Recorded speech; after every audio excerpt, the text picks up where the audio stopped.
Hello students. इस video में हम लोग क्लास 10 का जो सिविक्स है लगभग 5 चैप्टर आ रहा है, पाँचों चैप्टर को कवर अप करने वाले हैं।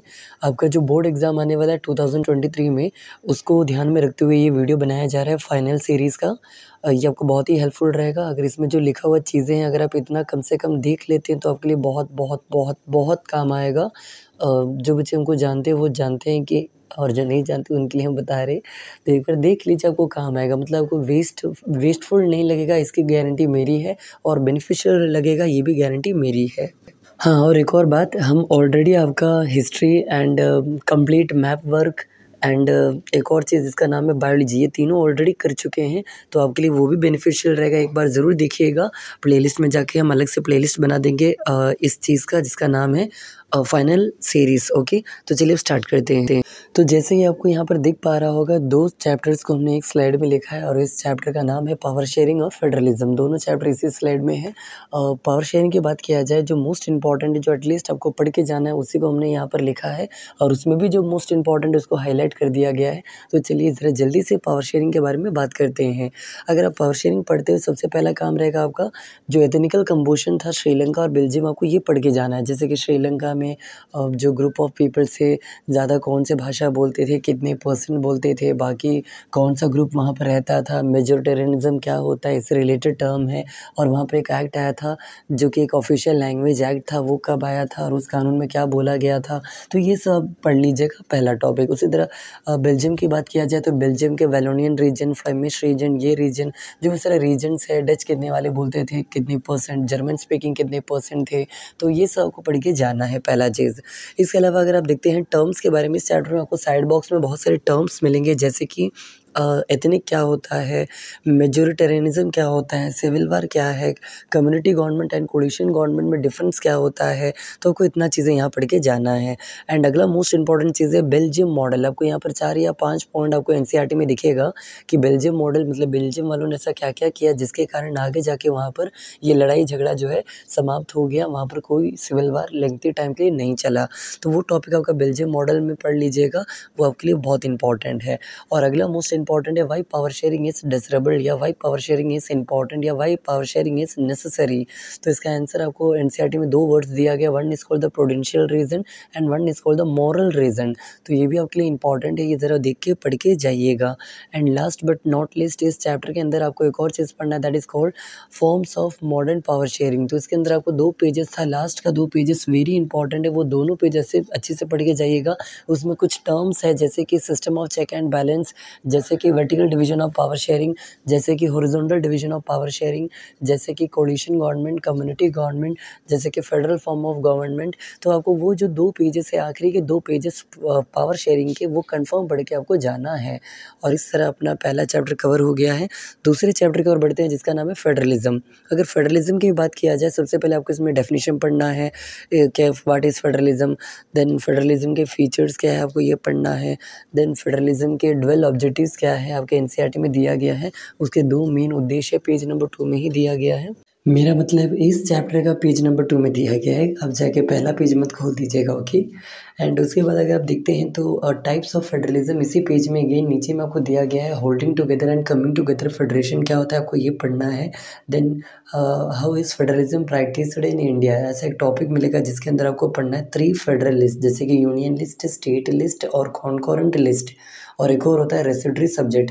इसमें आपको 2 तरीके से पढ़ना है, क्या पता डिटेल में पूछ दे के राइट है, डिटेल नोट ऑन, मतलब कुछ भी नोट लिखने पूछ देगा तीनों लिस्ट पर, या तो कुछ एग्जाम्पल दे के पूछ देगा कि ये कौन से लिस्ट में आता है। जैसे कि अगर हम आपसे पूछ दे ट्रांसपोर्टेशन कौन से लिस्ट में आता है, अगर हम पूछ दें कम्युनिकेशन कौन से लिस्ट में आता है, बैंकिंग कौन से लिस्ट में आता है, एजुकेशन कौन से लिस्ट में आता है, फाइनेंस, डिफेंस, फॉरेन मिनिस्ट्री, ये सब कौन से में आता है, तो आपको ये पता रहना चाहिए कौन किस में आता है। आर्टिकल 371 नागालैंड से रिलेटेड है, आपके एनसीईआरटी में दिया गया, एक बार देख लीजिएगा। हेडिंग का नाम था और आई गेस लिंग्विस्टिक प्रोविजंस, ऐसे कुछ था, देख लीजिएगा। देन तो रोल ऑफ जुडिशरी अगर आप देख लेंगे, उसके बाद आपको पढ़ना एक छोटा सा टॉपिक है यूनियन टेरिटरीज क्या होता है, आपके एनसीईआरटी में दिया गया है, वो भी देख लीजिएगा। सब अगल बगल का ही टॉपिक है। लैंग्वेज के बारे में 2 चीज़ पढ़ लीजिएगा कि ब्रिटिश लैंग्वेज को इंडिया में अभी भी क्यों यूज़ किया जाता है, उसका एक रीज़न था 1965 का कोई इंडियन लैंग्वेज ऑफिशियल एक्ट ऐसे कुछ था, वो एक बार देख लीजिएगा। एसआरसी आपके एनसीईआरटी में एक बॉक्स में दिया गया स्टेट रीऑर्गेनाइजेशन कमिटी, इसी के तहत भारत में 14 स्टेट बनाया गया एंड 6 यूनियन टेरिटरी बनाया गया था 1956 में 1 नवंबर को। और एक और बात, लैंग्वेजेस में आप कितने भारत में कितने शेड्यूल्ड लैंग्वेजेस हैं, इसका नंबर भी याद कर लीजिएगा। और मोस्ट इंपॉर्टेंट टॉपिक वो है डिसेंट्रलाइजेशन। आपसे डिसेंट्रलाइजेशन का डेफिनेशन पूछ देगा, इसका उद्देश्य पूछ देगा, और जो मेजर स्टेप्स है 1992 में लिया गया था डिसेंट्रलाइजेशन को इम्प्रूव करने के लिए, क्या क्या आपसे पूछ देगा। लोकल पंचायती सिस्टम जिसको पंचायत कहते हो, इसके बारे में पूछ देगा, जैसे कि ग्राम पंचायत, ग्राम सभा, ब्लॉक्स, ये सब क्या होता है, उसका कौन हेड होता है, आपसे ये पूछ देगा। सरपंच कौन कहाँ का हेड होता है, तो ये सब देख लीजिएगा। एंड म्यूनसिपाल्टी लेवल पर जो होता है ना, म्यूनसिपाल्टीज़ में मेयर होता है, सिटी काउंसिल, सिटी पढ़ाए होंगे टीचर ने, नगर परिषद, नगर पालिका, नगर निगम, तो ये सब आपको पढ़ना था, ये भी देख लीजिएगा। तो इतना कर लेंगे तो आपका चैप्टर यहाँ पर फिनिश हो जाएगा। और डिसेंट्रलाइजेशन क्यों ज़रूरी है आपका, ये भी आंसर मिलेगा जस्ट डेफिनेशन के नीचे। तो इतना कुछ कर लीजिएगा, आपके लिए मोर देन इनफ है। फेडरलिज्म से 6 मिनट में 2 चैप्टर कवर हुआ है। चलिए अब जल्दी से बाकी 3 चैप्टर को भी कवर अप करते हैं। तो आपका चैप्टर नंबर 3 जो है वो डिलीटेड है, और chapter number 4 gender, religion, caste आ रहा है। तो इसमें क्या क्या है आप देख सकते हैं। सबसे पहला ग्लोसरी पढ़ लीजिएगा, साइड बॉक्स में जो टर्म्स दिया गया है, जैसे कि सेक्सुअल डिवीजन ऑफ लेबर क्या है, फेमिनिस्ट क्या है, देन इसके अलावा आपको जैसे कि पैट्रियार्कल सोसाइटी क्या है, सेक्स रेशियो क्या है, फैमिली लॉस क्या है, ऑक्यूपेशनल मोबिलिटी क्या है, ये सब पढ़ लीजिएगा। डेफिनेशन सारे एनसीईआरटी में है। इक्वल रेम्युनरेशन एक्ट क्या है, आपको ये बुक में पढ़ना था 1976 में, जो कि equal wages for equal work men and women के लिए बोला गया था डिमांड, ये देख लीजिएगा। Then women's political scenario present time में क्या है, मतलब इंडिया पर कितने पॉलिटिकल पार्टिसिपेशन में वुमेन का रोल है, वो सब एक टॉपिक ही, हेडिंग का नाम ही है वुमेन्स पॉलिटिकल रिप्रेजेंटेशन, ये पढ़ लीजिएगा। और गांधी जी का क्या कहना था, जैसे गांधी जी एक बात कहा करते थे कि पॉलिटिक्स में से रिलीजन को कभी सेपरेट नहीं कर सकते, ऐसा इनका कहना था। तो वो जो टॉपिक होगा वो पढ़ लीजिएगा। देन उसके बाद कम्युनलिज्म क्या होता है, ये डेफिनेशन पढ़ लीजिएगा। जब आप एक कम्युनिटी को ज़्यादा प्रमोट करते हो, इसको कम्युनलिज्म कहा जाता है। और भी इसके अलावा कास्ट एंड पॉलिटिक्स, मतलब आपका एनसीईआरटी में हेडिंग होगा कास्ट एंड पॉलिटिक्स, जिसके अंदर आपको 2 चीज़ें पढ़ना है। एक है कास्ट इनइक्वालिटीज और दूसरा है कास्ट इन पॉलिटिक्स, जिसके अंदर आपको caste can take various forms in political party नाम का टॉपिक होगा। पॉलिटिकल पार्टी नहीं, पॉलिटिक्स। इसमें 3-4 पॉइंट दिया गया, आपको ये पढ़ना है। और इस तरह आपका ये चैप्टर यहाँ पर कंप्लीट हो जाएगा। एक चीज़ छूट गया जो कि हम प्रीवियस ईयर में बहुत जगह देखे हैं, और वो चीज़ का नाम है secular state. India secular state क्यों कहलाता है, इसका रीज़न अगर आपसे पूछ दे, एनसीईआरटी में 4 पॉइंट दिया गया है, 4 या 3, तो आपको वो देखना है। हेडिंग का नाम है सेक्युलर स्टेट, एक बार देख के ज़रूर जाइएगा। तो इस तरह ये चैप्टर भी हो गया। अब चलिए 2 चैप्टर और बचा हुआ है। तो नेक्स्ट चैप्टर का नाम है पॉलिटिकल पार्टी, जो कि चैप्टर नंबर 6 है। यहाँ पर आपको क्या क्या पढ़ना है आप देख सकते हैं। सबसे पहला पॉलिटिकल पार्टी का डेफिनेशन पूछ देगा, या इसके कंपोनेंट 3 कंपोनेंट के नाम पूछ देगा, या पॉलिटिकल पार्टी के फंक्शन पूछ देगा, या पॉलिटिकल पार्टी का नेसेसिटी आपसे पूछ देगा, ज़रूरत क्या है, और टाइप्स ऑफ पॉलिटिकल पार्टी आपसे पूछ देगा। मतलब इतनी चीज़ में से पॉलिटिकल पार्टी में से एक आपसे पूछा जा सकता है। क्वेश्चन नंबर 2 ऑलरेडी आपको समझा दिए, कहाँ पर, टाइप्स ऑफ पॉलिटिकल पार्टी कहिए, या how many party should we have. Then दोनों का वही आंसर आता है कि 1 party system, 2 party system and multi party system, and which is best पूछ दे तो answer is no, none of the above is best according situation, and situation के अनुसार वो चेंज होते रहेगा। बस ये इसका आंसर है। अगर आपकी पार्टी नेशनल पार्टी बनना चाहती है, स्टेट पार्टी बनना चाहती है, स्टेट पार्टी, तो उसके लिए एलिजिबिलिटी क्राइटेरिया क्या होता है आपको ये पढ़ना है, वो जो कि बहुत ही ज़्यादा इंपॉर्टेंट है। देन इलेक्शन कमीशन का काम क्या है आपको ये पढ़ना है।